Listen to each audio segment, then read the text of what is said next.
Hey guys, welcome back. Today I'm going to be going over how I make the Captain America cowl. It's a really simple build, really nice one to do. I recommend it to any first timers coming in that want to jump in and have a go at paper cure and foam building. It's a really good starter project. So let's get started. Okay, so the first thing you want to do with any build is to track down some templates. Now you can either make these yourself, which is a really simple process, but I'll not get into that just now, or you can track them down online. I'm not going to tell you where because there are several places that have templates for just about everything you want. If you just Google Captain America foam templates, you'll find some, or you can make them yourself. It's really simple, really effective. So here I'm going to show you the ones I've currently got. So they are ready to go, laid out on the foam. So next what I'm going to do is pin these in place and draw around them.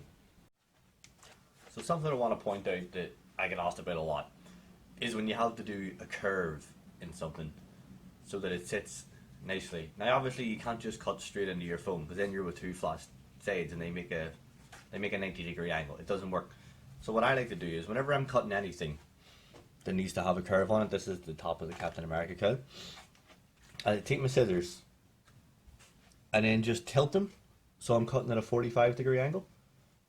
Now whilst the curve you're sticking may not be 45 degrees, this will more often than not give you a really nice amount of wiggle room so that you can adjust it. And you can always stuff something in there, like a little scrap of foam, cut into a wedge to get the angle you really want. And it just, whenever you're gluing together, you can hold it in place and it'll stick to the angle you need. But cutting at this 45-degree angle just means that you have enough space, enough room to get the curve right. If you don't do this, your curves are never going to look proper. It just doesn't work. Now there's that done. So next we're going to go stick it together and let's see how it looks.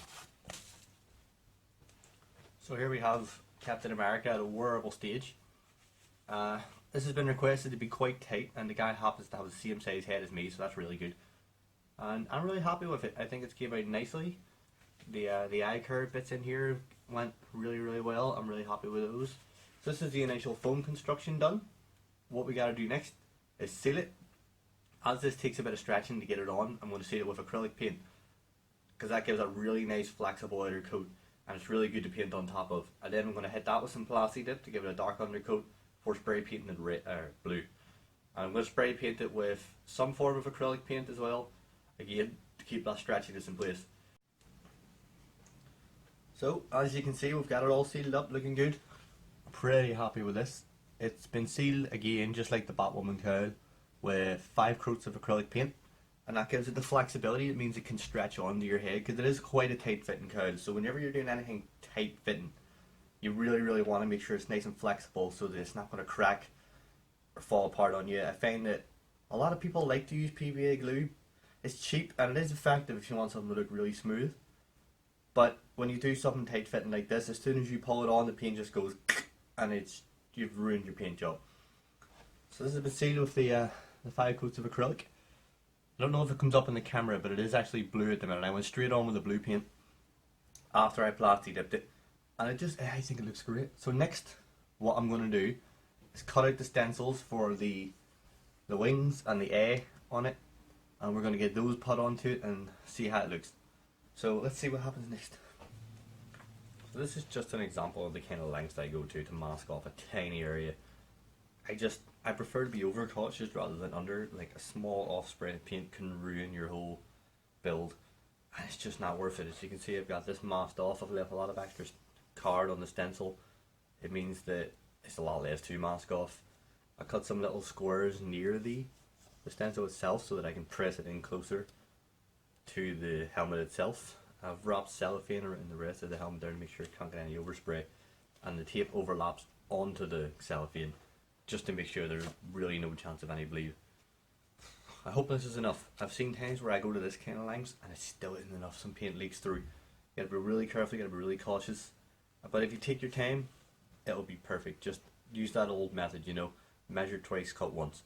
And that's just what I'm doing. I'm over masking so I don't have to remask and spray off other stuff. So let's get some paint on this and hopefully there'll be no bleed through. So here we have this after it's been masked off and painted. We've got the wings on the side and we've got the A on it. And as you can see, my ears are sticking out quite a bit right now. So what we're going to do next is we're going to cut out some leather that I have lying around. And we're going to make the ear patches to cover here. And it's going to come down, have a chin strap, and come up around the other side. Let's get that done. So here we go, we got the earpieces sewn and put on. I'm really happy with them. I think they look great. I think they capture the aesthetic really nicely. Both sides done. So now all this needs is a chin strap, and it's pretty much done. But I'm having a thought about the chin strap. I might make the piece longer than it needs to be, and then send this to the person who's ordered it so they can attach the chin strap, because this is quite a difficult measurement, and if I've got it wrong, he's going to have a really hard time getting this on and off. So this might be this finished, and I'm really happy with it. It's been a nice build. Again, it's sealed with acrylic, so it's really flexible, really movable, because you have to really squeeze it to get it on, because it was asked to be very tight. And I think I'm happy with it. I think it looks great. I think it's a really nice piece. So hopefully the guy who ordered it really likes it. But thank you so much for watching, guys, and I don't know what I'll be making next time, but sure, tune in and we'll see what happens. Have a good day.